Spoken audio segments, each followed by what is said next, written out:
funny story. Okay. I think you may know about this. I think I might have told you. Well, Okay. this is when I used to kick it with Retro, Trojan Man. And one day, one day I was kicking with this nigga. He called me like, "Hey Gutter, can you come pick me up? I got some stuff that I want to take to Crossroads." And I was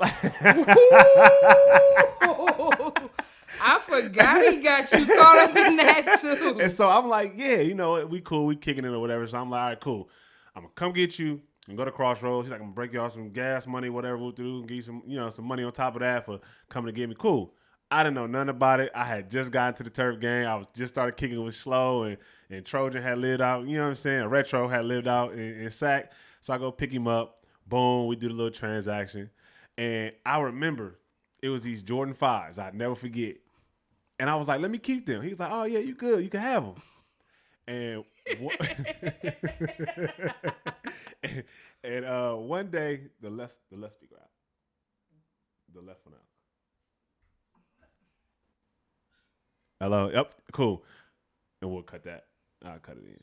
And one day, I showed up to your house with Slow, and I think it was the grape Jordan 5s. I can't remember, but I know they were Jordan 5s for a fact. I never forget that. I walked in, and it got awkward, but I ain't gonna say no name in my house. It was me. I think it was Dummy might have been there, and it was Slow. Used to be there, everybody was there but Retro. Just so happened. Everybody was there but Retro. So I walk in or whatever. They labbing in the corner doing all. And I noticed you and Slow go to the back and y'all having a conversation. Mind you, I'm thinking it's whatever. Y'all got y'all own internal. I stay out of people's business. Whoa. For sure. So Slow, he's like, hey, let me talk to you. Come outside real quick. So we go outside. He's like, where you get them shoes from? I said, oh, Retro gave me these. You know what I'm saying? Be hella gullible, hella stupid. Like, oh yeah, Tro gave me these. Woo, this and that, this and that. He's like, I ain't gonna lie. Fraj and Ning low-key want to get on you right now. I'm like, wait, what?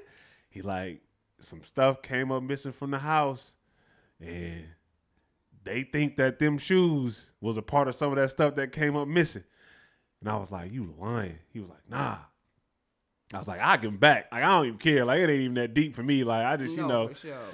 And I think that was like my first time like being in your house in the presence of greatness, for one, you know what I'm saying, with the Get Wet Ent and everything. I love what you was doing for the community, but that was like my first time being in there, and I felt so bad for being put in that situation. Like, I don't know how you felt about it, you know what I'm saying, in that point in time. You could elaborate. That whole situation was crazy. Nuts. Like, Troy used to always be at my house in San Francisco. Yeah. And then I abruptly moved to Sac. Right.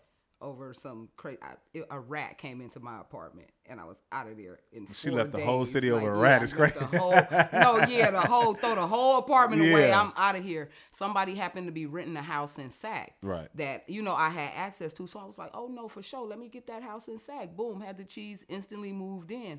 I allowed Tro to move in with me because he was out of school. Right. So he was always at the house. I had like a humongous collection of like premium denim jeans back then. Man, let me tell you. A Jordan collection and all kind of shit. And I didn't know that the shit was coming up missing. Right. I had so much shit. I didn't know. I'm not my clothes. Wasn't wearing that shit that often. Yeah. And I went to Crossroads with Tro one day to, buy some of them little retro jackets and shit he used to be. Right. And I'm just over there looking at their jeans. I swear. And I see hella shit. At first, it was almost like I was stupid because I was standing there. I was like, oh, I got these. I got these. I got these. I was just like, I really got everything because I got all these. I don't need it. Right. Went home. Something said, look for your jeans that you said.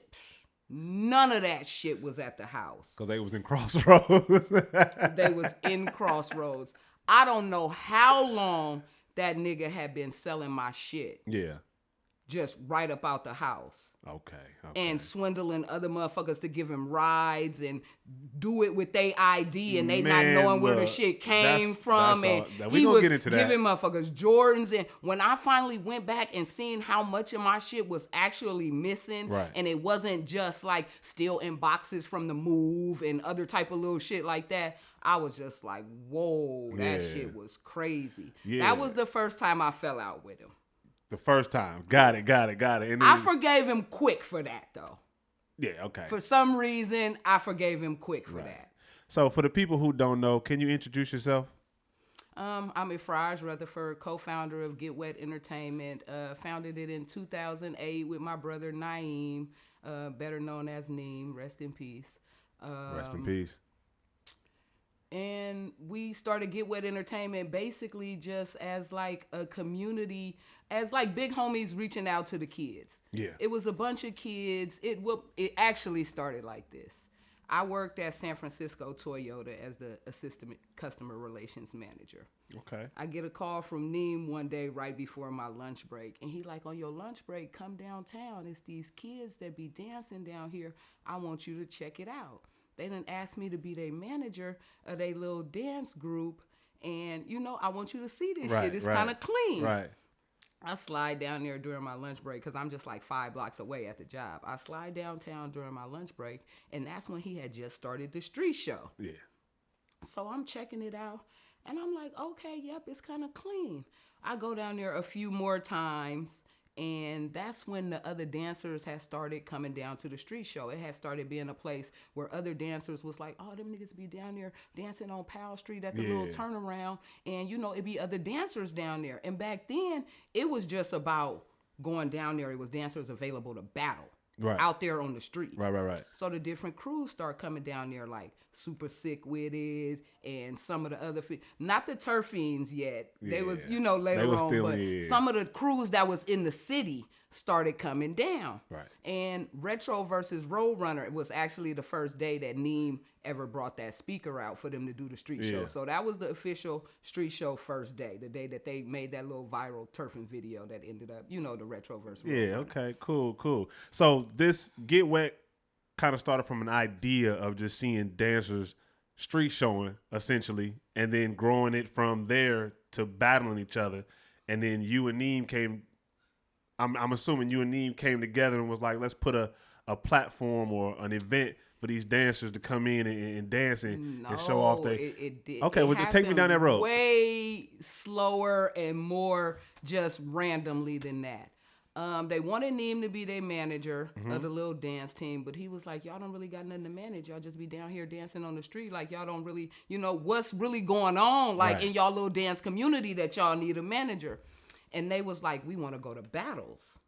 So Neem was like, okay, but let's get this street showing going on so y'all can make some money because y'all got to get yourself ready and appropriate to even be pulling up to some battles. Like, y'all ain't really ready yet. Right. So they start street showing and, getting their little shit going on. And they went to their first little battle in Marin. I can't remember whether they won or not, but they felt hella good about it. The little team, the dummy squad. And Phil I'm about to say, when you say them, who you mean? The dummy squad. You don't know a lot of them. Chris, Maney, Phil was one of them, though. Lil Phil. Dopey Young Fresh Phil. was on dummy squad. Okay. AJ was on dummy squad. And a few more of them. So they did that, and they started doing the street show. And then other dancers started coming down to the street show to battle and everything. And we were still kind of like, just people on the outside looking in. Right. More like turf fans, but kind of like big homies. I always worked at nonprofits in the communities and shit like that. And, I know how to work with kids. Right. So we went to, it was a Bay vs. New York coming up. And me and Neem was like, all right, fuck it. We gonna go. We gonna go support the Bay. We want to see some more of this dancing. Right. We gonna pull up to the Bay versus New York. We brought a few of the dancers Was that the one at the Oracle? No, not the Bay versus New York. My bad. A Bay versus L.A. Bay versus L.A. Okay, it was a Bay versus L.A. going on. And they was going down there with Bones to battle Tommy the Clown. What, she had Turf Wars? Yes. Or was it Turf's Up? I think it was Turf Wars. Okay, she had Turf Wars. Yeah. And she was bringing the kids down there to battle Tommy the Clown. Right. and she had a 15-passenger van that she was supposed to be bringing them in, and she was charging $100 per person, and she had one hotel room once we got down there. But I was just kind of like, okay, well, I rented a van, so I was like, if a couple of y'all want to ride with me, then y'all could ride with me, because I was like, man, we don't got her $100. My mama only gave me. Meanwhile, they 15, 16, 17 back then. Yeah, the young boys. Yeah, they wasn't grown like they are now. They 15, 16, 17, and they like, if I tell my mama she charging me $100 to do it, she ain't gonna even let me go. Right. She gave me this $100 so I could make it through the weekend. Right. Not for me to give to her and not even have no money to eat or no nothing like that. Right. So I was like, well, I rented a van. I'm going to ride down there, and a couple of y'all can ride with me, if you want to. Retro, his partner, Twan, at the time, Hollow. Yeah. His dance partner, Twan. So they rode with me. Phil went. And I think that's it. Just them three. And then me and Neem. And Phil must have been a young boy, because he like a couple years younger than me. So Phil was probably about 18. Okay. Yeah. But the rest of them was younger than that. Okay. Retro and Twan. Retro was probably 16 or 17, and Twan was probably the same. Okay. But Phil was 18.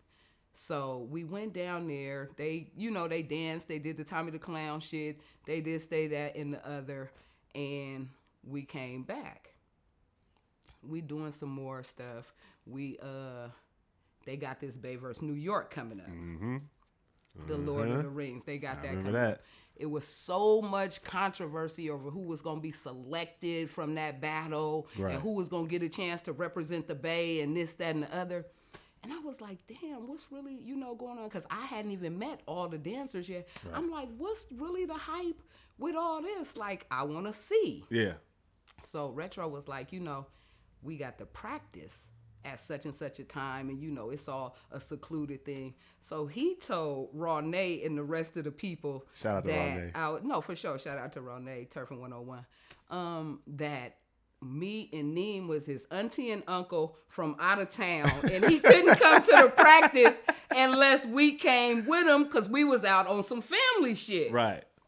So we came with him, and we seen the practice, and we was just there, chilling and meeting everybody and yada yada yada. But that's how the Auntie Fraj and Uncle Neem story. Okay. So we got a backstory to that now. We got one. Okay. That's how the Auntie Fraj and Uncle Neem shit started. Okay. They actually thought Retro was my real blood nephew. I did too. For a while. I did too. Yeah. When I first met Tro. Because it was just him saying it. Yeah. He just jumped out there with that for that. Right. So everybody, and he just started rolling it with it. So everybody, but when they found out that wasn't my blood nephew, they was like, oh, that you just know her from the dance shit? Like well, that's my auntie too then. Right. And that's how it kind of snowballed. Okay, so the family rolled from that. I like that. So you said from there you went into the rehearsal and everything, and then you saw how that was going on. What made you and Neem say, you know what, this is something that we want to contribute to. This is something that we want to be a part of. When did you guys cultivate that idea, and when did it start growing? We went to Golden Gigs too. Okay. And it was a big thing out in front of the dancers not having no money to get in, or either not wanting to pay to get in, whatever the issue was about the $10. And Mick was charging $20 for everybody else, but he was charging $10 for the people who was dancing. Right. Yeah. And me not having no experience really with competitions and, shit like that had prize money and all that, I just didn't understand that. I thought that was fucked up. I was like, why is he charging the motherfuckers that's dancing? Right. I don't get it. Like, we got 14-year-olds out here that ain't got 10 and you hassling them. Right. They supposed to be dancing, and they supposed to. Why are they having a problem getting in? I didn't understand why they was having a problem getting in. So I told them to call Mick to the front. Like, whose event is this? Like, call bruh to the front. I want to talk to him. So when Mick came out, he was 8-10 years younger than me. Right. So I'm like, okay, he's a youngster too. He's just a little bit older than them. So I explained to him, like, that they don't got no money to get in, or either they not paying, whatever they get down is. But you still, in order for you to have a show, you gonna have to let them in, because you like, they not budging at the door. It ain't nothing you could do. This your event. Your lineup is right here. The lineup is outside. You forget the lineup. I didn't get it. Like, the lineup is outside. He said the audience is in there, but the people they watching is right here. And so as I'm talking, the crowd starts to build behind me of other kids who is like, oh, she over there speaking up for us, not paying us dancing and this, that, and the other and all the shit. So, and I was like, it's these couple little kids that's on your roster that's dancing, and they need to get in for free. And I turned around and it was 30 kids behind me. Like, okay, like, well, what I said, like, me and them gonna pay to get in, but you got to let them in free. Right. Or either I'm gonna fill up the van and I'm gonna take these kids to Great America. Y'all wanna go to Great America? Everybody wanna go to Great America. Was like, they was kind of looking at me like I was strange too. Like, what she mean? She gonna take us to Great America? Yeah, because y'all not paying 10 to get in. Right. Yeah. So we got everybody in. Boom. Me and Neem paid the 20 a piece. You feel me? We came in. We seen the show. It was great. After that, it was like all the kids was trying to figure out what was going on with us and who we were. Right. So I did a couple more things. And this is after the troll with the auntie and aunt. Yeah, this was after that. Okay. Tro was already on the auntie shit and introducing me to all the dancers and telling me who was raw and pointing out this and that and the other. And so we get back to the city, and all the kids start coming to the street show. Right. Oscar came first. Tro called Oscar, like, come down here and street show with me. I'm trying to make some money. Yeah. Oscar was like, oh, we could make some cheese. Because all the other raw dancers was like, oh, no, we don't want to make no cheese. We want to come down here and chew niggas, but we don't want to pop lock for the spare change. Yeah, I don't know. Yeah. Oh, that was a big thing. That was a big joke. Egos. Like, oh, you niggas be down there pop locking for spare change and shit. Like, nah, we don't want to dance for the money. It's about the battle respect. Right. And I didn't really understand what they was talking about, but I was getting to understand it about the little battle shit. And so I was asking the kids, like, why do y'all fuck with these events where y'all go and the trailer is only 30 seconds long and he done compiled 10 of y'all in it, and it's like everybody's waiting on the edge of their seat to see this little glimpse if they could make it to the trailer, because it wasn't no full battles up of turfing then. Nah. It wasn't no full battles up. It was a couple little clips when they had it was very limited material that you could see on YouTube. It was like a lot of Animaniac stuff when they was doing like the high school rallies and stuff like that. Yeah. And then like some of the people that wasn't even in the Bay or like on the outskirts, like Modesto, and they was doing like they little turf and YouTube videos, stuff like that. But it wasn't like a core collective of turf dancers. Shit where you could go to see turfing. Unless it was the what was it, the in Oakland, the youth center. Youth Uprising. Yeah, you know what I'm saying? So. And Yak and Johan had, Yak, Cash and Johan had started getting that shit rocking for sure. I think that was a little bit after though, right? Or was that before? No, they started blowing up after, but they got started over there with the Fiends, I believe, at Youth Uprising. Right. With the little programs they had with the audio, video, and all that. Okay. Yeah, they came up through that. So let me ask you a quick question. We're gonna come back to that conversation. I just want to know, like, what made you fall in love with the sport of turf dancing? Because I feel like what you and Neem brought to the community was something different. It was like how Tro said, like the auntie and aunt that everybody fuck with in the community, everybody love. That's auntie house down the street. We going over there. We going session over there. She got whoop, whoop. And you stepped into that role. Was that something that you thought that you would be when you first started watching turf dancing, or was that something that just kind of grew as time went on? It just grew. It was more like the kids wanted to fuck with us. Yeah. And that's what Tro was telling me, like, they want to fuck with y'all. Like, why don't y'all throw an event? He was the one who told us to throw the first event. Right. He was like, everybody really want to fuck with y'all. Like, they come down to the street show and they just hover around. They thought we was funny. They thought we was cool. We was actually in that age group in our late 20s, and I was 30. Neem was like 28, where we could still relate to teenagers and youngsters of that age. Yeah. And they thought we was hella dope, and they wanted to come down there and fuck with us. And I was asking them, why do y'all go and pay to go to these events and, for this 30-second clip? And they was like, because we want somebody to record us and put us on YouTube. Boom. So I'm assuming that was the seed that started. That's what started it. Now. I said, oh, boom, no problem. Meet me at Embarcadero at 1:00 on Saturday. We're going to bring the speaker. You niggas going to dance, and I'm going to record it. We're going to figure out how to get it on YouTube. That's easy. That's all y'all want to do? All this is going on because y'all want somebody to record these little dance moves and put them up on YouTube. So that was the first event.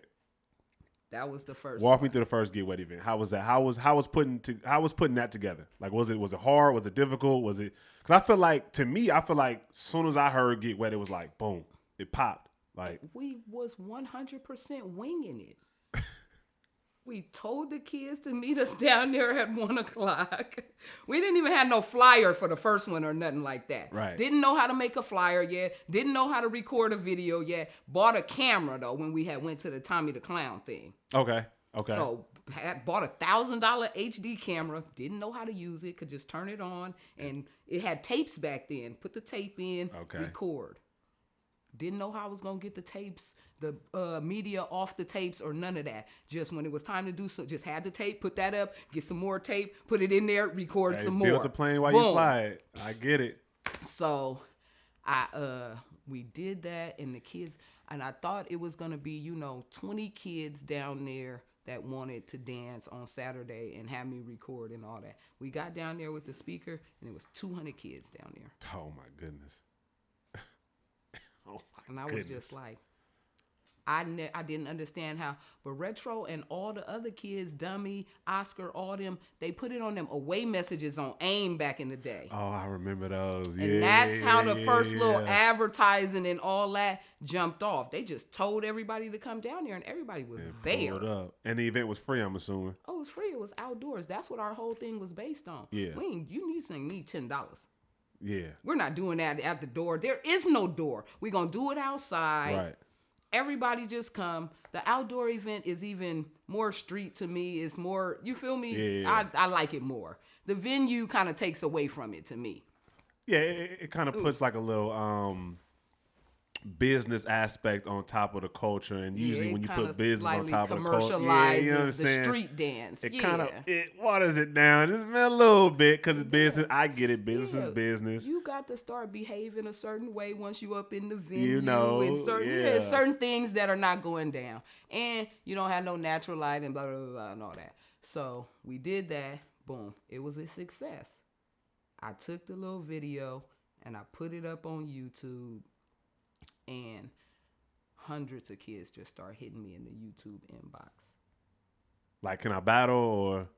When you gonna do another one? Uh-oh. How can we participate? How can we be down with y'all? Where are y'all at? How are y'all coming to my city? Da da da da. This, that, and the other. So I was like, oh damn! Like maybe we should do it again. Right. I was like, all right, boom, we'll do it again. So was the first couple of Get Wet events, it was in the city, right? Yeah. And it was at where everybody's street show? No, it was at Embarcadero. Okay. They started out at Embarcadero. Okay. Yeah. That's what's up. Yeah. And where did the name come from? Like that's something that I always want to know. I figure I know, I got an idea, but I really want to know where the name got, because I mean, in the Bay, usually we'd be like, that's wet right there. And that's where it came from. Okay. Everything at the time was wet. Okay. Everything, the shoes, from the clothes, the whole appearance, it was all about being wet. The dance moves needed to be wet. It was all, so we was just like, Get Wet. That was the first name me and Neem came up with. It was no other suggestions before that. That was the first thing that came to our minds. I can't remember who thought of it, me or him, but that was the first thing we came up with, and we just rocked with it. Yeah. That's what's up. I mean, because when I first heard, I was like, Get Wet. When I was like, I got it. Right off the top, I got it. But, I was young at the time. My mom was like, what the hell? Oh, like, I went through that with other parents, older Get ladies. Wet ENT sound like some freaky shit. Yeah, exactly. I've been asked so many times, was it strippers and all that? Like, absolutely not. Right. Mm-hmm. So what was like the biggest obstacle you went through, like putting together these events, these turf dance events?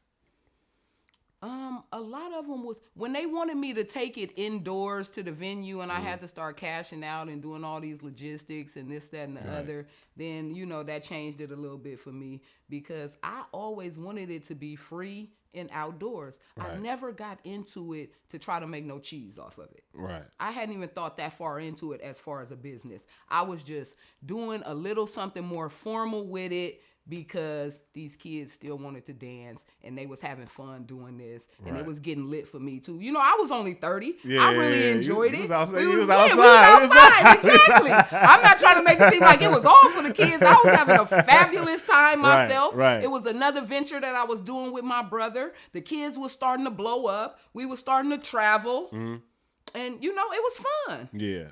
So let me ask you this. And I'm gonna jump a little bit, but I'm gonna come back to it. From when you started Get Wet until now, how has turfing evolved or changed in your eyes? It watered down a lot. Yeah. It's not really like the original style characters, and I don't mean as far as original turfing.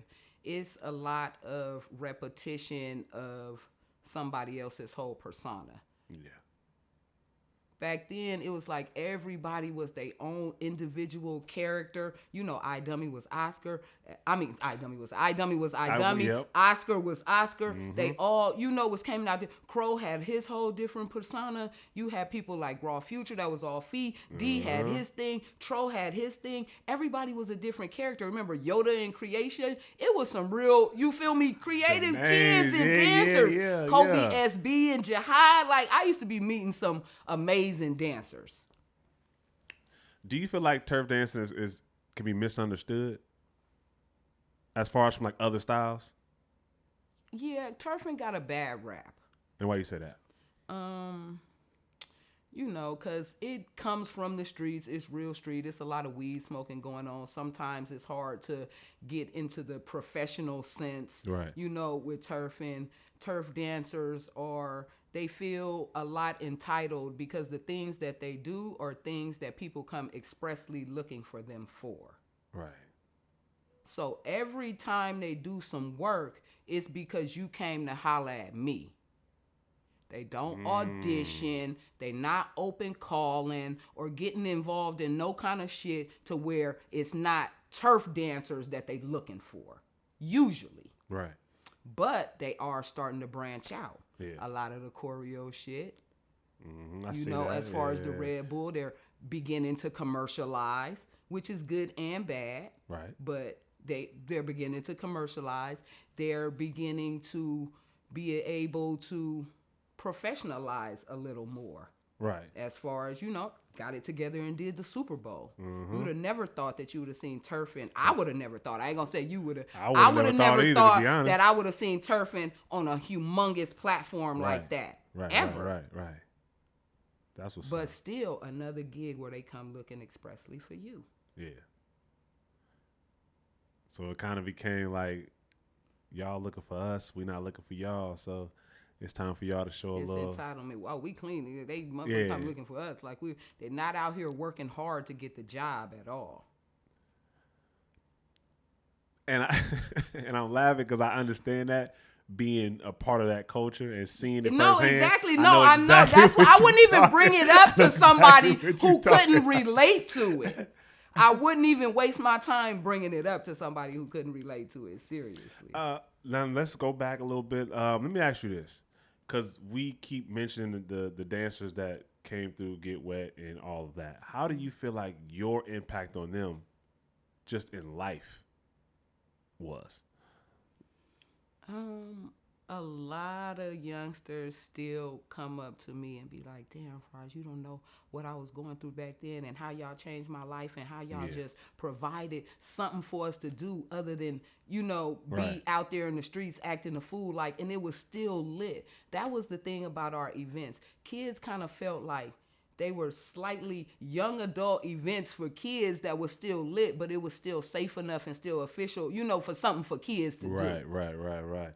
So it's almost like you created a safe space for turfers, for young men and women that love to dance, to come in and do something, whether than, doing what.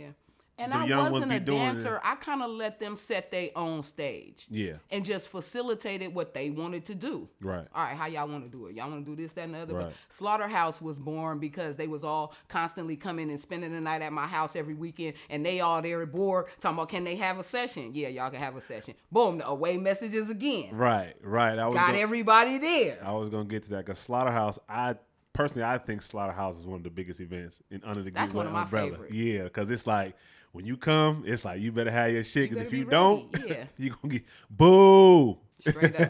Straight up. Get this weak nigga off. Get these weak niggas up out of here.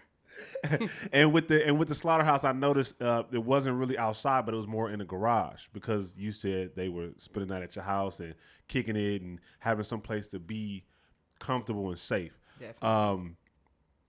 I want to give you flowers on that. Thank you. Because growing up, like even with me growing up, I played sports my whole life, right? Mm-hmm. So like when I started dancing, like my family didn't understand that. They like sports, basketball, football, track. You do this and that, this and that, this and that.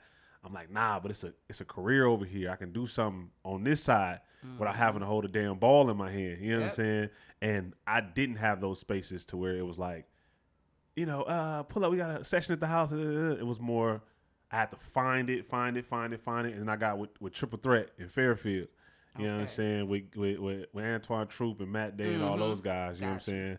So, but to see that, when I started kicking with Slow and Retro, and to see how you embrace the youth, because a lot of people really don't embrace the youth, especially when they be outside, like how they was outside. You know what I'm saying? You and Neem embrace them. You know what I'm saying? So I definitely want to give y'all flowers for that, because I personally feel like Get Wet is a huge part of even just holding turf dancing together.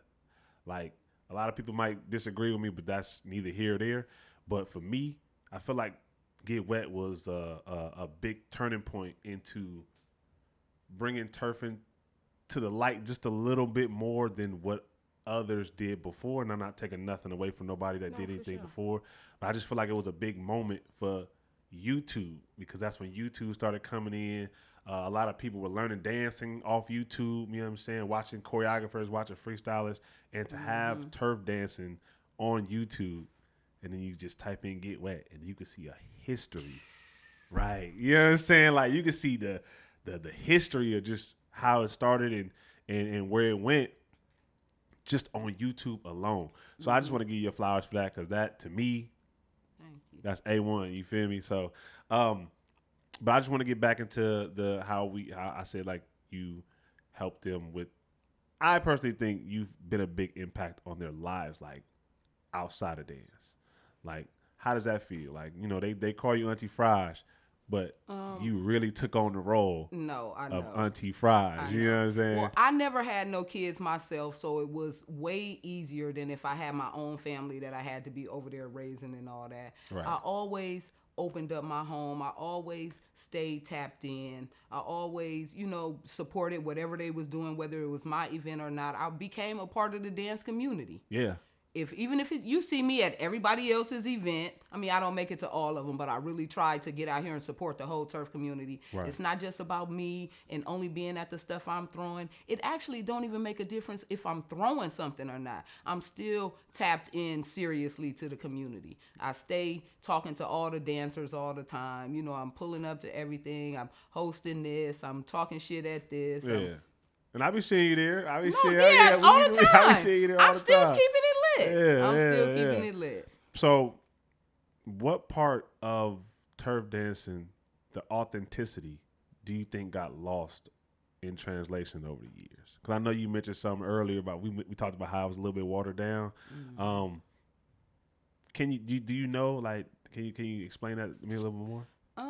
It's kind of hard for me to pinpoint where it actually got started going. It's kind of like a spectrum to me, and I say this all the time, the turfing spectrum. And it's like barely turfing to fully turfing. Right. And where are you at on the spectrum? And it just started getting further and further down the line from fully turfing to barely turfing. Right. But I don't know. I guess people just came in and, Tutton start building up their whole thing of fans. So people, gravitated towards that part of it. It was so many different components in it. And then it's like people latched onto one piece of it. Mm-hmm. I remember when bone breaking was a thing. I remember when tutting was a thing. I remember when gliding was a thing. But it's like, for me personally, I think like if you turf dancing is a feeling. Mm-hmm. You know what I'm saying? You incorporate that into your storytelling, into your pantomiming, into how you tell your story through your everyday life. Those are the things that you incorporate. And just like you said, I feel like people just took that one part and kind of just like, ran with that. Tut. I bone break. Right. And I feel that's your choice and that's your prerogative if you is a solo tutter. But in order to be a turfer, you got to have some level of fuck with it. Right. You ain't got to be the best old school turfer and all that shit, but you got to have some level of fuck with it. Whether you pull it out all the time or not. Right. You have to have it. Right. It has to be there. Yeah. It's what they say, quintessential. Yeah, no, real talk. It has to be there. It has to be there for sure. You have to be able to pull it out. So, what sacrifices have you made to keep this culture, to keep the Get Wet Ent culture alive? Like, I know because it's been years. It's been what? It's been over 15 years. It was always funded by me and Neem, so countless financial sacrifices, hand over fist, losing shirts. Right, you feel me? Right, shoes. Every event I go into not expecting to make no money. Mm-hmm. Again, I gotta give you flowers on that because a lot of people usually go into certain things and certain events to try to like feed their pockets. You know what I'm saying? And then other shit to feed the pockets. Okay, come on now. Come on now. Jack of all trades. I see you. To feed the pockets. Yeah. And if I would have started out with a bunch of participants with my program and all that were all grown, it might have been a different situation. But everybody was kids and they were out in the street. It's not like they were even kids at a dance school who parents was paying for them to come. And just the whole setup of it was just like, hey, bro, here's your time to give back. Yeah, that's what's up. Here they are. They right here. They need that video on YouTube. Like, it's just that small and that simple. Right, it wasn't nothing huge. Right. And in hindsight is always 20/20, right? So you say everybody just wanted that clip for YouTube. Now we got Instagram. Now we got TikTok. And it go from a full battle on YouTube to, nigga, I just want my 1 minute on Instagram. I just want my 1 minute Instagram on TikTok. Ruined YouTube. You think so? Yeah. Why? I don't know why. I think when Google started doing all the changeover and they made everybody change their YouTube name. Remember when that happened and you had to go in and make that new account? Right. That fucked everything up. Okay. Makes sense. So do you think today, like Instagram and the social media aspect kind of like was a contribution to maybe watering down that fucking with it aspect of turf dancing? Yeah, it just got further and further away from the street. Yeah. Like a lot of street dance. Now street dance is done at your big energy festival convention. That's where you get to see it. You don't got to go to the Poppers picnic no more. You ain't got to pull up in the town to see niggas. All that's done at a major outlet. And I guess that's good and bad. Yeah. I'm with you on that. I think it's a good and bad thing because it waters down the street aspect of it. Come on now. It definitely waters down the street aspect. It takes away from that gritty griminess of what each style has to bring because each dance style is from the streets. It's all street dance. It's all street dance. You know what I'm saying? From breaking to popping to crumping to turf dancing, Memphis juking. Bruck up over there in New York, light feet. It's all from the streets. It's all from kids just having nowhere to go and getting together and saying, this is what we doing and how do we bring this, you know what I'm saying, to the forefront. Now, with the Get Wet Ent, that legacy has impacted so many people. I don't know if you know. People tell me. What they tell I you. know how many kids we work with. Oh, how we impacted them, how, this, that, and the other, and got them through different little stuff in their parts of their life. And, they really had nowhere to go. Like, you didn't know what I was going through at the time. My mama this, my daddy that, my home life this. You didn't even know I was homeless. You bought this for me, and you didn't even know what position I was in. Y'all was always cool. You always just, you feel me? Yeah. And as somebody who's been in your shoes in that position, when I moved out to LA, I did the choreography thing. I still mentor kids to this day. I still mentor a lot of people, and that shit wears on me emotionally, and then from there it wore on me physically. Being that you've been doing this for so many years and impacted so many people, still to this day, has it gotten to you a little bit, or has it worn you emotionally? Do you have those moments to where you just like, I just can't do this shit no more? Like, walk me through that experience. It was a point where I had to stop throwing battles. Okay. That had got overwhelming, and all the back and forth with that, and the logistics and the financial strain and the this, that, and the other. And I had to back up and, reconfigure my whole thing, get back to my own life. I always stayed tapped in with the community, but I haven't always been throwing battles the whole time. Right. Because throwing battles was never what I got into it to do. Yeah. I could have been a part of the community while somebody else was throwing battles. Right. We threw them, and it was for the kids. Right. I can't stress that enough. That's what they was into, and that's what they wanted to do. I wasn't trying to make no cheese off of it. I hadn't thought how I was going to elevate the company. I wasn't even tripping. I was just winging it day by day. Me and them. They did that Lord of the Rings shit. Motherfuckers was acting like they wasn't happy with the results. They don't like who got to represent. They didn't this, that, and the other. I said, all right, well, fuck it. Let's do another one. Let's go to New York. Right. We'll go out there. Y'all want to go out there? Yeah, we want to go. They always thought I was Jawsing too. Okay, bro, we going to go out there. Right. And I noticed that. Y'all, you traveled, and y'all went to New York a lot.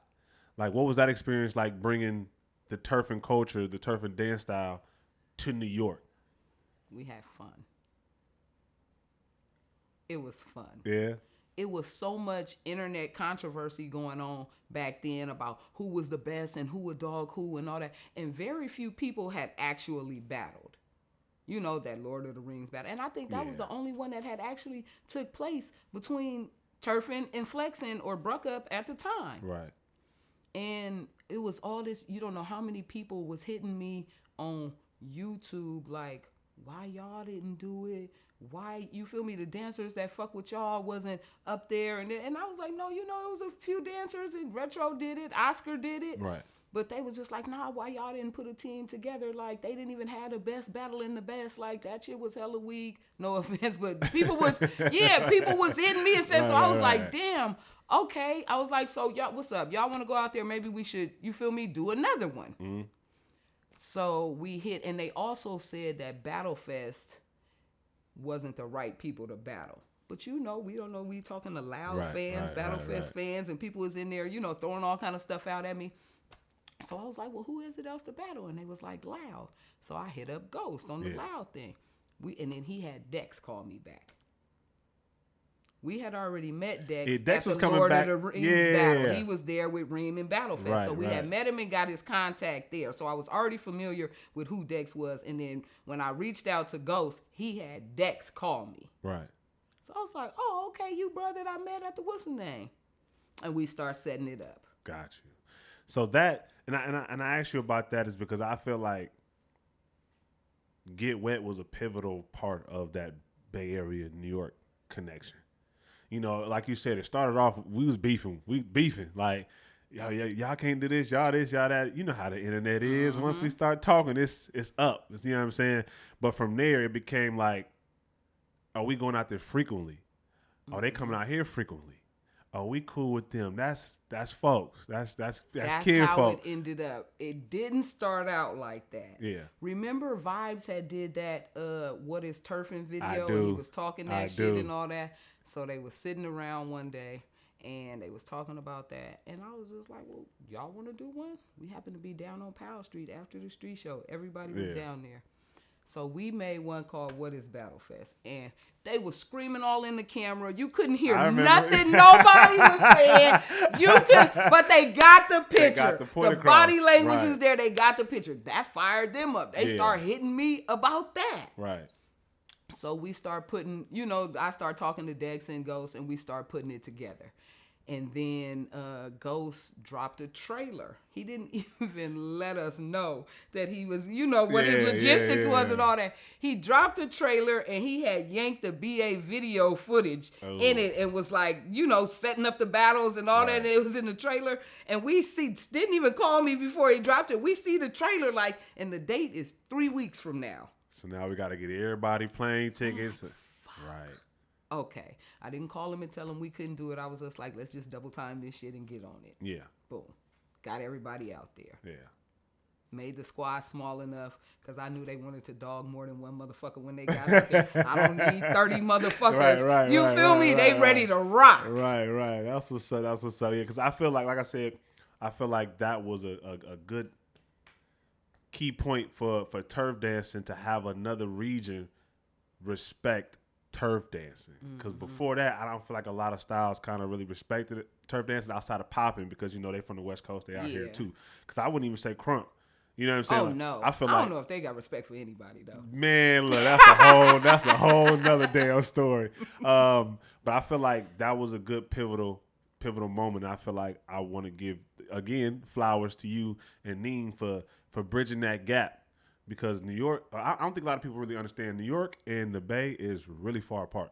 Oh, like sure. You can go from Germany to Paris in a shorter time that you can catch a train from Germany to Paris. No, I know a lot of these countries is the size of a state. Yeah, you know what I'm saying? Yeah. So like Texas is probably the size of France. Okay. You know what I'm saying? But let's talk about that LA, that turf and crumping situation, because eventually we had beef with New York. And that kind of, came into like a brother sisterhood, a family orientated type of thing. But for some reason, only being 5 hour, like a 5 hour drive, an hour flight away, we just couldn't connect. We ain't doing that with LA. we just couldn't connect with the crumpers. I don't know why. We always loved to fuck with them because they turn up just like we do. Right.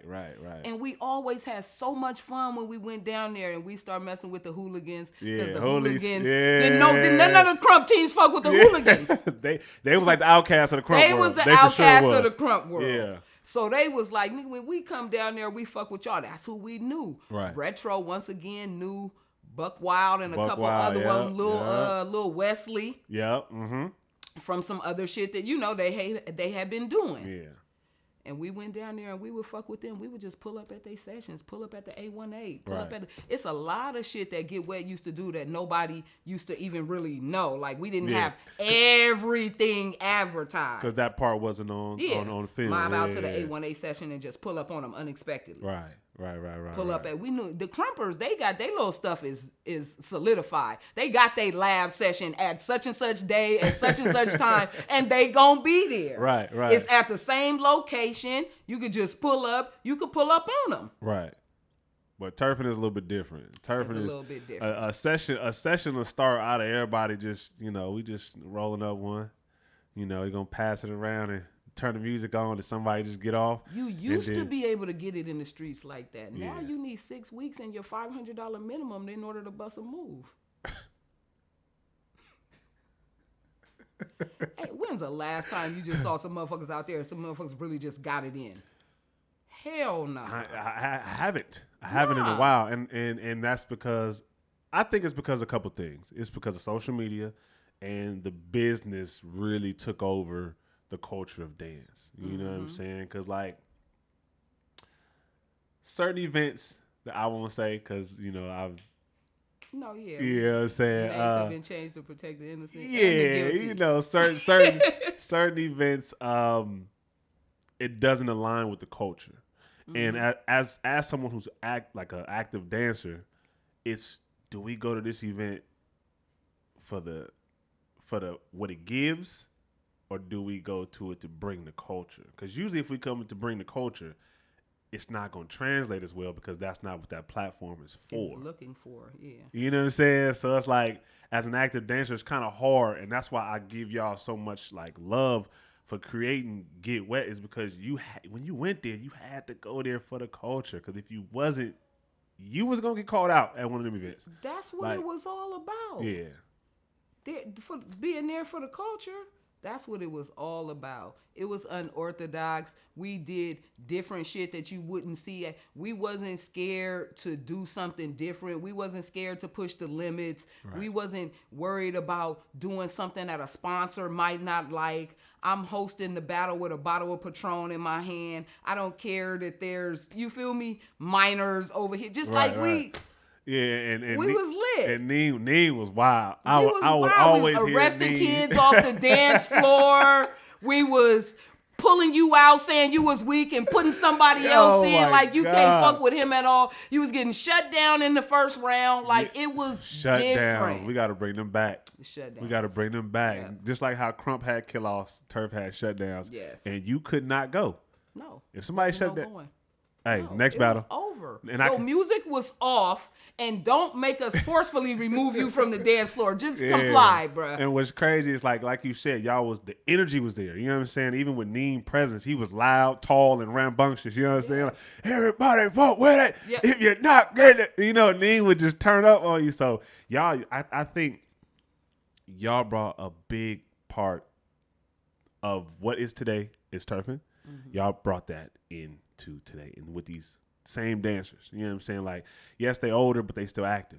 You know what I'm saying? Like, they still getting down. I want to ask you a question. Do you feel like turf dance is being documented properly? It's getting better. Yeah. It could always be documented heavier, but it's definitely getting better. As far as the culture or the actual dance? Or both? See, I don't know if the culture, everybody's so worried about their image so they can do this shit professionally, right? Keep the money going, that you can't really give them the real culture. Right. You can't really show them the real culture, the real lifestyle. It's got to be more blackballing. Yeah. You know, they kind of trying to turn over a new leaf and right. tuck that in the cuts a little bit. Because I genuinely don't think a lot of people understand where a lot of these turf dancers really come from. You know what I'm saying? Like you mentioned earlier, like these was kids with parents on a limited budget. Some parents didn't have the money. Some parents, whoa. And very few of them parents was a part of these kids' dance career in any shape, form, or fashion. Yeah, it was a couple parents that brought their kids and all that kind of shit, but very few. Right. Very few parent involvements. Like they definitely wasn't doing no cashing out for it. Yeah. But they wasn't even coming or doing nothing to support. Yeah, I'll let you go. That was as far as tell the lady to call me, or I've met a couple parents because I'm taking them to New York. Right. You feel me? But the shit that they had spent the night at my house for weekends on end, and I didn't met no parents yet. So it was just like these kids was out doing their own thing. Yeah, like They hustling. was older teenagers. Outside. Yeah, they had all kind of. Yeah. Some of them was into the streets heavy. Some of them, you know what I'm saying, not here no more. Some of them in jail. Like it's been a lot of things that happened. And again, that's why I can't fall short of giving you your flowers because I know some of the niggas that went through the Get Wet, you know what I'm saying, pipeline. Mm-hmm. If they didn't have Get Wet, I could see where they would be headed down. You know what I'm saying? Unfortunately, I don't want to put that energy out there for nobody, but just from being in it myself, you know what I'm saying? Like, okay, this person, like, you know what I'm saying? I don't know. My core group of kids that I kind of started with and kind of branched out to that really was under my wing is still a 100% part of my life. That's amazing. Every day. That got to be, what, a 10, 15 year? Yeah. Like, yeah, okay. 17, 18 years. Damn. They got kids and shit now. Like, kids be at my house. crazy. You work. feel me? Crazy. I be at their kids' birthday Crazy. parties. They kids is friends with my brother's kids. Right. Like it done really became a family. Right. So let me ask you this: was BA a thing before Get Wet Ent, or was BA like the first? I feel like how I look at BA is like the first team under Get Wet Ent. They was all on the Fiends when we first started. Remember the Turf Fiends had that dead silence? I do. So they was on the Turf Fiends, but then they was kind of like, they went to an event and the Fiends was like, y'all got to battle as dead silence. Got it. So they separated the teams and they did it like that. And Dummy, Oscar, Scoot, they was all like, oh, not going for it. Feeling that. Right, not going for it. And they was just like, oh, nah, they was going to create their own team. I remember the day they was in the backseat of my car and they told me, Fraj, we ain't on the Fiends no more. We created a new team called BA. And I was like, what? And they're like, yeah, best alive. But, kind of like BA, kind of like taunting the New York niggas. Because, when something was clean out in New York, they'd be like, BA. Yeah. And I said, okay, if that's what y'all want to do. It was always like, all right, whatever y'all want to do. And that's what we doing, okay. And that's why I think it's such a legendary run, because everything was organic. You know what I'm saying? Like, nobody. I didn't make none of this up. Yeah, like it was just like from what I'm hearing, from what you're telling me, it was just like, me and Neem just went down to the couple of dances, just rock with us. We was in operation for years before the first time that I ever actually did anything logistical was when we went to New York. Yeah. Other than that, I just showed up and winged it. Recorded it, DJ'd it, hosted it, did security. Right. The whole get down. Right, Signed everybody up, meet and greeting everybody, got the whole thing rocking. I want to know, and I might be jumping the gun here with this question, but I want to know when or if you would ever do another Get Wet event. Yeah. I will always do a rock, paper, scissors. Okay. All right. Yeah. All right. Let us know. We want to do the next one in New York. We're trying to do one this year. Well, we're going to do one this year.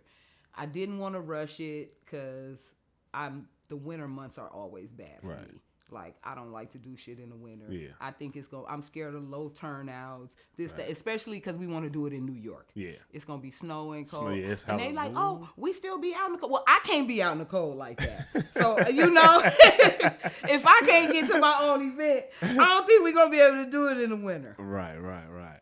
Okay. Let me ask you this as well. Mm-hmm. What do you feel like can bring back the essence of fucking with it?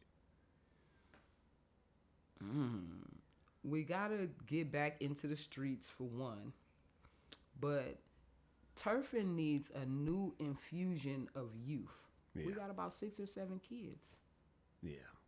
And it needs to get culturally centered again, more of where it came from. Like, not only do we need new kids, and I'm not talking about, we need the right kids too. Right. We need kids from the culture that back up what turfing came from and was all that. And everybody, and I don't mean your students that's coming into your fucking classes that their parents is paying you $60 for the one-on-one session and they're Tom, Dick, and Harry or whoever they are. I'm talking about the kids from the streets that really need it. Like the people that was talking about what I did. When are y'all going to turn around and give back, and where are y'all kids at that y'all impacted? That part. And I'm not talking about the ones that's paying you for the classes. That part. Where's your give back? Yeah. So essentially what you're saying is they missing that person that can come in and like collectively just say, hey, I got y'all. Let's push the movement forward before pushing my pockets forward. Into the hoods and getting the proper kids. Yeah. It's kids out here that got the same story that they had, and their parents ain't got no $60 for your session. Right. You're not getting in there and getting the proper kids. So you're not going to be able to take it back to the proper street essence if you're not getting the proper youth flowing in. And that's no pun intended on none of the youth that's performing and all that, because we got a bunch of great kids, the 6 or 7 as well, and we need every bit of them, and they rocking out right now. So this is not to say that I'm not messing with them, because that's definitely not where I'm at with it. But yeah, we got to get outside with it. Is there anybody is there, I don't want to start no drama, but I'm going to say it anyway. Is there any group, team, body, people that you wouldn't work with in the turf movement, in the turf community? That I wouldn't? Wouldn't, yeah. I would work with any of them if the stipulations was right. Got it. Yeah. Got it. Fraj said she about pushing forward. It's about the movement. It ain't about me. I'm just a part of it. Right. I'm not bigger than the program. I'm not the program. I'm just part of the program. And I got my part. It's just so funny to me because now I'm hearing the full story. This is my first time hearing everything put together from the source. I thought you and Neem was turf dancers. No. When I first met y'all back in the day, I thought y'all grew up turf dancing. All that turfing while we was doing it wet.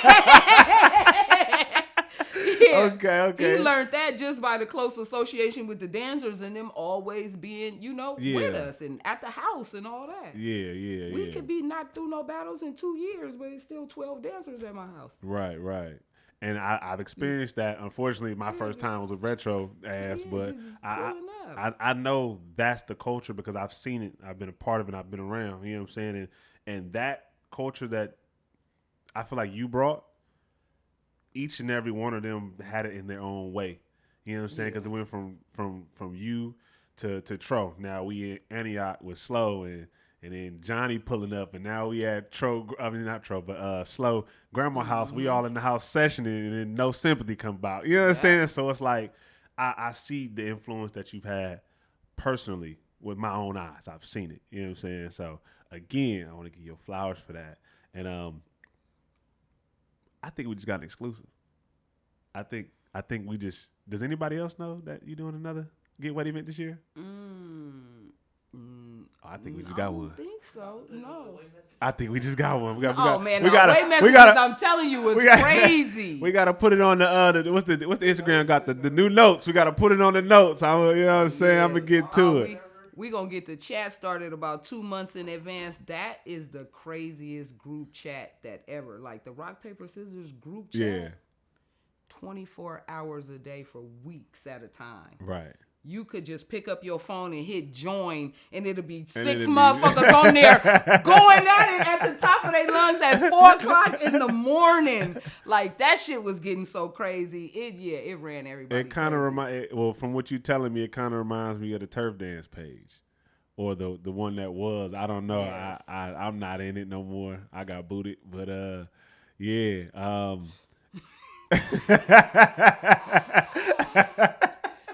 No, I feel you.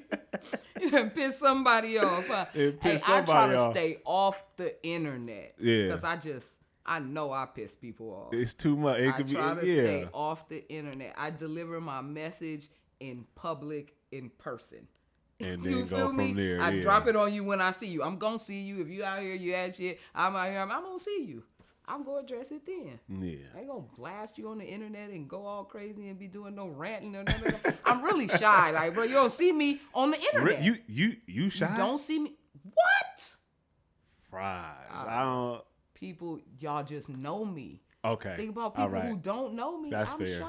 That's fair. That's a fair point. And I don't like the way my voice sounds on camera. See, I wasn't going to even tell y'all that. That's just a personal little thing. Hell of people do know, though. That's why I be like, oh, no, I don't record no video. You don't see me going live. Right. You don't see me doing too many videos. You ain't never seen me all in front of the camera. No.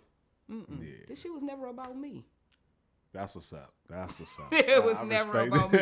Here, y'all look at them. Yeah. You feel me? Yeah, they want to be looked at, not me. They want their videos on YouTube. Hey, bro, they need these 2 videos on YouTube for sure. They got their videos on YouTube. And it did exactly what they wanted it to do for them. Right. They became the motherfuckers. Absolutely. 1,000%. Yeah, that shit shot up. To this day. Now, with that being said, I want to talk a little bit about Neem. Okay. And I want to ask you, what impact do you think Neem had on those young men coming up in the turf game?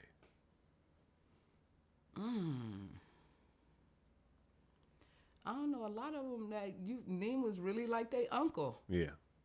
You know, they called Neem for everything. They was always staying over at the house. They know Neem always had their back.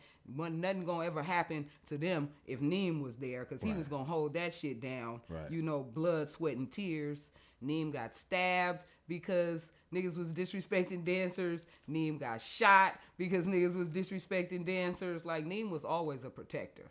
Right. So. And I can see that from the outside looking in. I feel like, and I don't know anybody's really personal life like that, but from outside looking in, I can see Neem being, like you said, that father figure, that male figure that they either didn't have or that they wanted coming up in dance. Because as a heterosexual male dancer, a lot of people don't look at dance like that. No, real talk. You know what I'm saying? Like they think niggas is just sweet off the rip. Yeah. You know what I'm saying? So when you have like somebody that can step in and say, let them dance. They ain't doing nothing. They ain't hurt nobody. And I've witnessed it. I've seen it firsthand. Neem doing that. So to see that, it's just like, again. And you not square with it. Like, you not like, it's not almost, I don't know, it's kind of different when it's like, well, let them young niggas live. And it's basically like, or else. Yeah. I'm not begging you, bro. I'm just telling you as the big homie to like, because if you don't, bro, it's going to be consequences and repercussions. Right. These is my little homies. And I've always felt that energy with Neem. And even me and Neem, we didn't have like a super close relationship like everybody else that came under that Get Wet Ent. But when he see me, he always showed love. Oh, no, it was always smiles. Got up.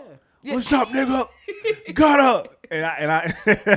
And you can't help but feed off that energy. You know what I'm saying? Like, to me, I think Neem was that heart and soul, that energy of what these young men kind of like took in and grew up on now. So now you see him, you even see like the mannerisms and how they even act. It's Neem-esque. Yeah. You know what I'm saying? Like, Neem was always more lit than all of them. Yeah. He was always, even though it was like the big homie was extra lit. Right. And Neem be pulling up the shit. Like, Neem was always fun. He wasn't aging out like, oh, that's, my OG partner. Like, right. Called OG that just and all standing that. there. Nah, Neem is still in the shit right with him. Right. And that's what I loved about Neem. He's still right there the whole entire time. And he'll let you know how he felt too. Oh, no, for sure. We always kept it real. It was never no layers of sugar applied to the game. Right. Neem will let you know, he'll be like, that round was weak as hell. I'll be like, damn. But again, I grew up in a sports background. So my dad was always my coach. He'd be like, hey, you didn't run this play right, you didn't do da. So I'm used to that. But it was very warming and familiar for me to see how Neem was able to do that and communicate that to a bunch of street niggas that dance. Yeah, we did not give trophies for participation. Come on now. I say that to my team right now all the time. We had to be raw. Absolutely, 1,000%. Really protecting the continuity of the game at the time. When we stopped guarding the door, the floodgates open. Yeah. Yep. Everybody let their favorite weak nigga in. Start saying he was the shit. Backing him up because he had a car and doing all that type of weird shit. You feel me? A lot of the turf game was sold by the turfers. Oh. Literally.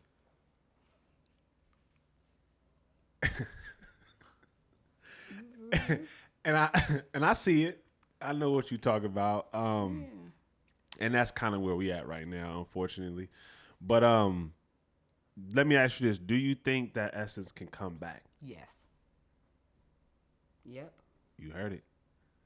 You heard it. But it's nothing I can do. It's up for y'all generation and the turfers. You feel me? That age and a little younger. They got to reach out and get them some kids. I found me some kids. Where the fuck is y'all kids at? I don't get it. You can't do it without the younger generation. Right. Nobody wants to see you old ass niggas dancing like that no more. Right. Y'all are the main line of the sport and all that. Like, no. Y'all, it's time for y'all to OG up now.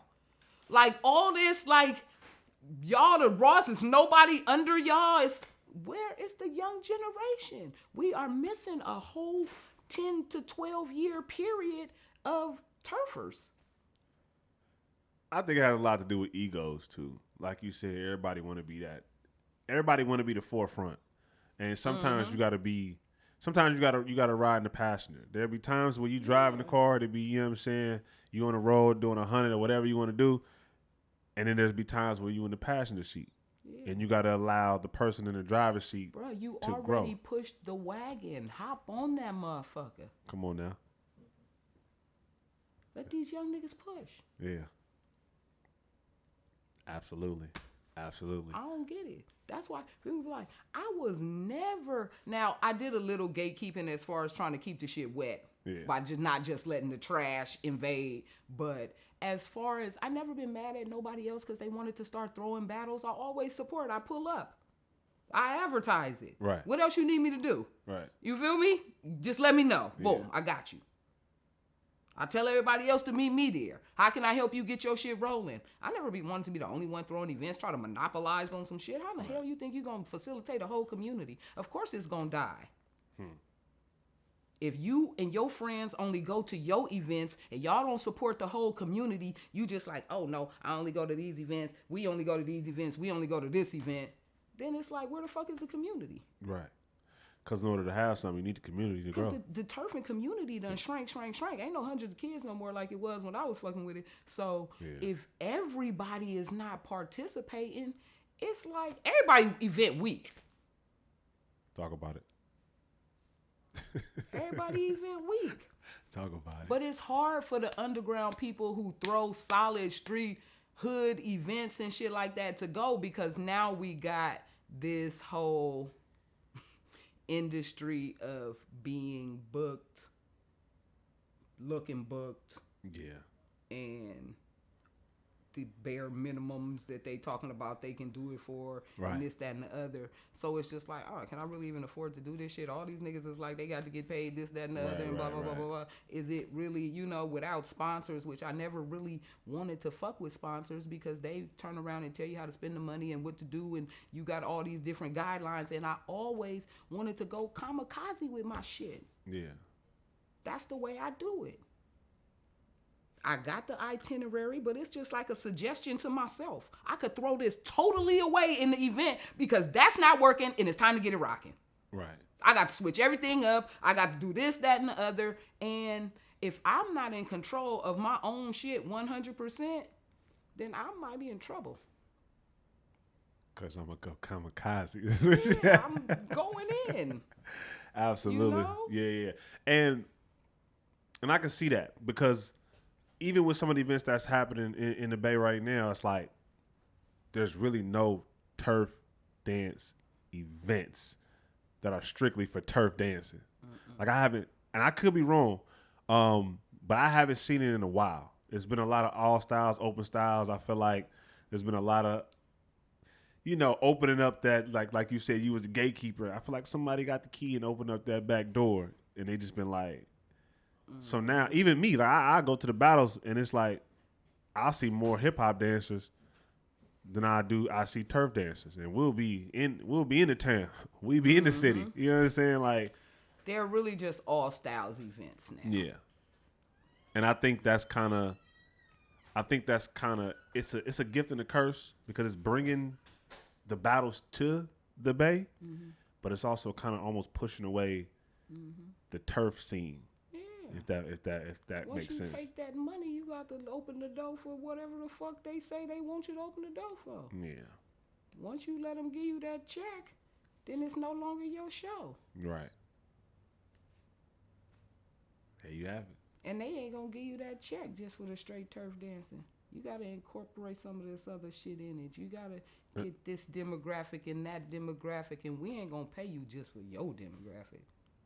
We use your demographic to spice up these other motherfuckers. To add the flavor to it. Yeah. We're going to flavor it up with y'all. But to we give really it the appearance of culture. Right. So let me ask you this. If somebody came with a bag and they was like, we want to sponsor a Get Wet Ent event, What would the stipulations be? It would be I would play ball for enough money. Okay. If it was a real bag, like they gave us 20 bands for the why I can't remember the name. The San Francisco Arts Commission. Yeah. A couple years ago gave us 20 bands. I fuck with it like that. Yeah. But if you got 5 bands, I'm cool. If you got 5, I'm you cool. feel me? If you got 10, yeah, if no. you got 10, I'll see if I could do some. Like if the boys want to do it, right. You feel me? If right. If I can make them happy with it, then I will. But I'm not. Nah, I really don't want to. So you ain't never you off that. Mm-hmm. I understand that completely. You haven't really thought of just like maybe doing some more outside events for Get Wet for the culture, just to bring that back. Have somebody set up a camera and just shoot and just. It's super divided right now. No, if the whole turf community was in support of the turf community, then I would. Hey, touche. You feel me? But you got your people that they go to Johnny events. You got your people that go to WDA events. You got your people that go to, the other little sprinkles of events that are going on. And then you got your people who only fuck with big energy. And then you feel me? And it's kind of so separated. It's no one huge. We used to throw events and the whole turf community was there. Everybody used to show up. Yeah. I remember those days. You didn't have to like me personally, and I didn't have to like you. I have worked with so many dancers that I could care not to deal with. Right. Shit wasn't about me.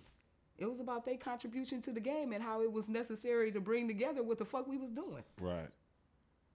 It wasn't about how I was in my feelings personally about what you did or what you said. It's been so much what you did and what you said over the last 18 years, you can't even keep up. Right. And I see that too. The division in the turf community.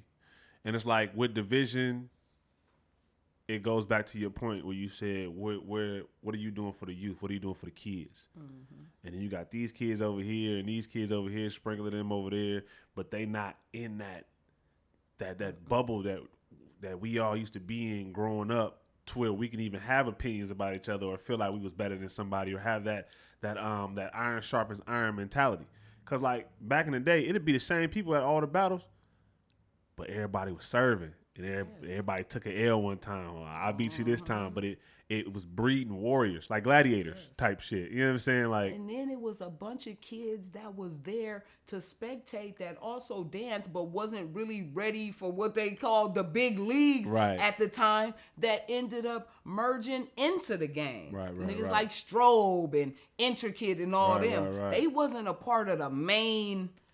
You feel me? Main line at that time. But then when it was daytime, they integrated in. They integrated and grew up. And I even consider myself one of those type of people that saw it from the outside and then came in. And I came to a couple of Get Wet events with Retro and Slow. And they was teaching me the game and whoop, this and that. And then I got into it. You know what I'm saying? So again, I don't think you realize the fruit from the tree of Get Wet Ent that has happened from over the years. It may not, a little bit, but I don't think you know how big the Get Wet Ent tree is. Like a lot. I told Key when I was doing a little live with her last week that it was kind of like a ghost mentorship program. Yeah. Absolutely. And I was like, and I've been in their life and mentoring them and a part of their life for the last 17, 18 years. And the best way to mentor at-risk in the streets kids is to do it without them knowing. I'm gonna help you get your shit together. Because they're not going to sign up for your mentorship program. Nah, you just got to come in as a respectable big homie and start fucking with them on the levels that they want to be fucked with. Right, and that's and that approach is how I got a lot of my mentees in LA. A lot of them is just like I fuck with you outside of dance. Like you was just 100% real with me. You didn't come here on no bullshit. And they're like you from the Bay, you from up north. Y'all niggas is real. I received that energy and this and that. I'm just like because I ain't gonna tell you something I ain't gonna do. Nope. You know what I'm saying? I ain't gonna lead you down no road I ain't going down. So I'm gonna keep it 100. Like one thou wow with you before anything. It's almost like how Marshawn Lynch navigates through the industry. Mm-hmm. You know what I'm saying? Like he won 100% him. He get to do whatever he wants to. He say what he wants to. Hey, bro, he got the method. I'm telling you. And everybody loves him. You know what I'm saying? Like I'm a Seahawks fan. And I just know that even the Seahawks fan, they think Marshawn Lynch is probably the greatest Seahawk to ever have lived. You know what I'm saying? I'm like, hey, nigga, you think he come to the Bay, you gonna see 1, 2, 3, everybody. You know what I'm saying? Everybody from Oakland, Richmond, Vallejo. It might be a little bit of different flavor because of the cities, but essentially everybody come off that tree just like we 100% ourselves. You know, like all the way up to E40. You know, having his voice and that very distinctive voice in the music industry that was hard to understand, but 20, 30 years later, look at him.